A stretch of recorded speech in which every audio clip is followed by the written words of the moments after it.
IPO channel पर आपका बहुत स्वागत है। आज का वीडियो काफ़ी इंफॉर्मेटिव रहेगा क्योंकि इस वीडियो में हम रिव्यू करेंगे एनटीपीसी ग्रीन आईपीओ को। ये मेरा फर्स्ट वी ब्लॉग है। मुझे सपोर्ट करने के लिए अगर आपको वीडियो पसंद आए तो चैनल को सब्सक्राइब ज़रूर करें, लाइक करें और शेयर करना बिल्कुल भी ना भूलें। तो आइए जानते हैं एनटीपीसी ग्रीन आईपीओ के बारे में सभी डिटेल्स। रिलेटेड क्या इसके नेगेटिव्स हो सकते हैं जिसके बेस पे आप सही निर्णय ले पाएंगे। तो वीडियो से अंत तक जुड़े रहिएगा क्योंकि हम जानेंगे जो हमारे लीडर्स हैं, डिफरेंट ब्रोकरेज हाउसेस हैं, उनकी राय इस आईपीओ के बारे में भी। तो एनटीपीसी जैसा कि हम सभी जानते हैं एनर्जी सेक्टर को बिलोंग करता है। काफ़ी मल्टी प्रोजेक्ट्स इस पर्टिकुलर कंपनी के पास हैं। ऑर्डर बुक काफ़ी हाई है। गवर्नमेंट का फोकस भी इस स्टॉक पर काफ़ी अच्छा चल रहा है, लेकिन इसका सब्सक्रिप्शन स्टेटस और इसका ग्रे मार्केट प्रीमियम उस तरह से इसको सपोर्ट नहीं कर रहा। तो डेफिनेटली आपको ये कंफ्यूजन होगा कि इसमें निवेश किया जाए या नहीं। तो आइए जानते हैं इसके सभी पॉजिटिव और नेगेटिव्स के बारे में जिसके बेस पर आप सही निर्णय ले पाएंगे।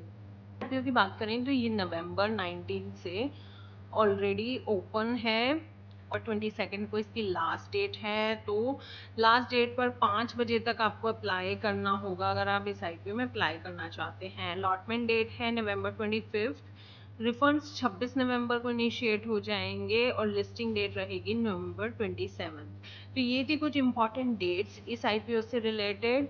अब अगर बात करें कि इस पर्टिकुलर कंपनी की बात देखें तो पॉजिटिव्स में सबसे पहली बात यही आती है कि इसकी प्रमोटर्स काफ़ी स्ट्रॉन्ग प्रमोटर्स हैं, मैनेजमेंट स्ट्रॉन्ग है, साथ ही ऑर्डर बुक काफ़ी अच्छी है। गवर्नमेंट का जो ऑटो फोकस है वो कहीं ना कहीं ग्रीन एनर्जी पर है। तो यहाँ इसको डायरेक्ट फ़ायदा होता हुआ साफ साफ दिख रहा है। तो फ्यूचर में भी इस सेक्टर के और इस कंपनी के अच्छे परफॉर्मेंस की काफ़ी उम्दा उम्मीद है। तो ये रहे इस कंपनी के पॉजिटिव्स के बारे में। लेकिन अगर नेगेटिव्स की बात करें तो नेगेटिव्स यहाँ है कि जो ये कंपनी है ये टोटली जो है वो गवर्नमेंट पे डिपेंडेंट है। तो गवर्नमेंट का जो निर्णय होगा, जो रूल्स एंड रेगुलेशंस होंगे, उसका डायरेक्ट इम्पैक्ट इस पर्टिकुलर जो कंपनी है उस पर पड़ने वाला है। और अभी कंपटीशन भी काफ़ी हाई हो गया है, काफ़ी हाईली कॉम्पिटिटिव ये सेक्टर हो गया है। एक टाइम पर काफ़ी गिनी चुनी ही कंपनीज इस पर्टिकुलर जो आप कहें तो एरिया में थी, बट अब ये हाईली कॉम्पिटिटिव है। तो ये कुछ प्रॉस एंड कॉन्स हैं जिस पर आपको नज़र ज़रूर बनानी होगी इस आईपीओ में इन्वेस्ट करने से पहले। और साथ ही अगर हम बात करें तो जो अनिल सिंघवी जी हैं उन्होंने भी इसके वो भी काफ़ी पर्टिकुलर आईपीओ के लिए पॉजिटिव हैं। उन्होंने ये इस पर अपना आउटलुक दिया है कि नेक्स्ट 3 इयर्स में स्टॉक जो है वो डबल हो सकता है। साथ ही उन्होंने ये बताया है कि आप अगर इस पर्टिकुलर हैं तो एटलीस्ट आप लॉन्ग टर्म के लिए ही इन्वेस्ट करें। कोई नेगेटिव फंडामेंटल्स नहीं है अनिल सिंघवी जी के मुताबिक जिसको आपको कंसिडर करना चाहिए लॉन्ग टर्म के लिए, क्योंकि ऑर्डर बुक काफ़ी स्ट्रांग है। गवर्नमेंट का ऑटो फोकस इस पर्टिकुलर कंपनी में है और आने वाले समय में काफ़ी अच्छे प्रोजेक्ट्स इसको मिलने वाले हैं। तो नेक्स्ट 3 साल में आप कह सकते हैं कि ये स्टॉक अपना डबल होता हुआ दिखाई दे सकता है।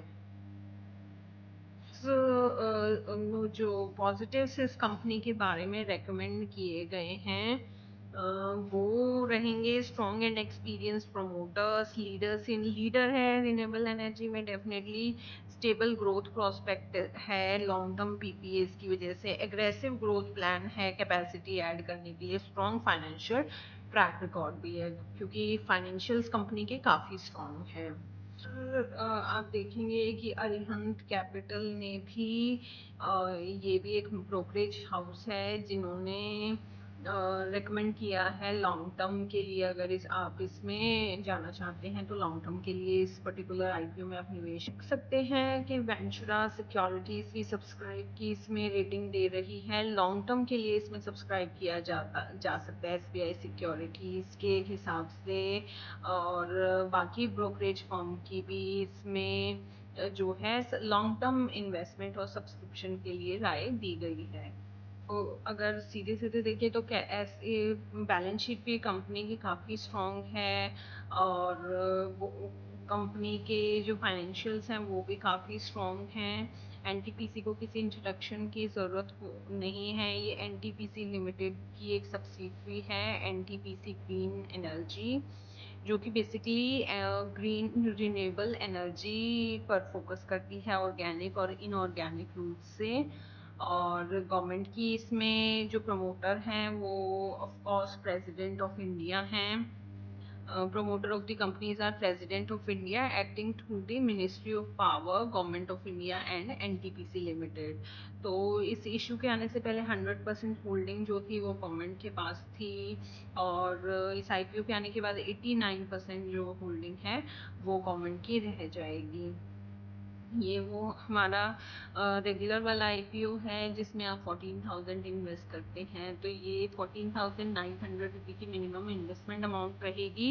रिटेल निवेशक 1,93,000 के अप्रॉक्स इसमें इन्वेस्ट कर सकते हैं। स्मॉल एचएनआई निवेशक 2,08,000 के अराउंड, और बिग एचएनआई निवेशक इसमें 10,13,000 के आसपास की इन्वेस्टमेंट जो है प्लान कर चल सकते हैं अगर आप इसमें लॉन्ग टर्म के लिए निवेश करना चाहते हैं। क्योंकि अभी हमने देखा कि काफ़ी जो दिग्गज हैं वो इसमें लॉन्ग टर्म इन्वेस्टमेंट के लिए इसमें राय दे रहे हैं।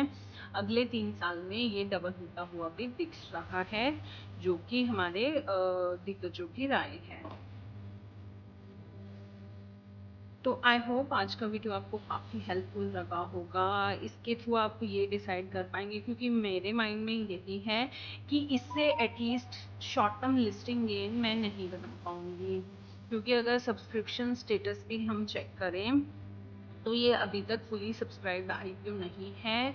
कल तक हो सकता है ये फुली सब्सक्राइब्ड हो जाए, बट 0.98 टाइम्स ये सब्सक्राइब हुआ है। ज़्यादातर बिग जो डिजिटल निवेशक हैं उन्होंने इन्वेस्ट किया है। और अगर ग्रे मार्केट प्रीमियम की बात, मार्केट प्रीमियम भी कोई खास इसका नहीं चल रहा है, तो डेफिनेटली कोई अच्छा लिस्टिंग गेन यहाँ पर इस पर्टिकुलर आईपीओ से बनता हुआ नहीं नज़र आ रहा है। लेकिन हाँ, अगर लॉन्ग टर्म आप जाना चाहते हैं, एग्रेसिव अप्रोच है, तो अगले 2-3 साल में डेफिनेटली हमारी इन्वेस्टमेंट्स एक काफ़ी अच्छा रिटर्न, एक काफ़ी अच्छे CAGR के साथ यहाँ पर देखी जा सकती है। तो आई होप आपको ये इंफॉर्मेशन हेल्पफुल लगी होगी। मुझे सपोर्ट करने के लिए मेरे चैनल को सब्सक्राइब करें। तो अगर आपको हमारा वीडियो पसंद आया तो प्लीज हमारे चैनल को लाइक और सब्सक्राइब करें। For more updates please press the bell icon. So let's get started with multi cap wealth.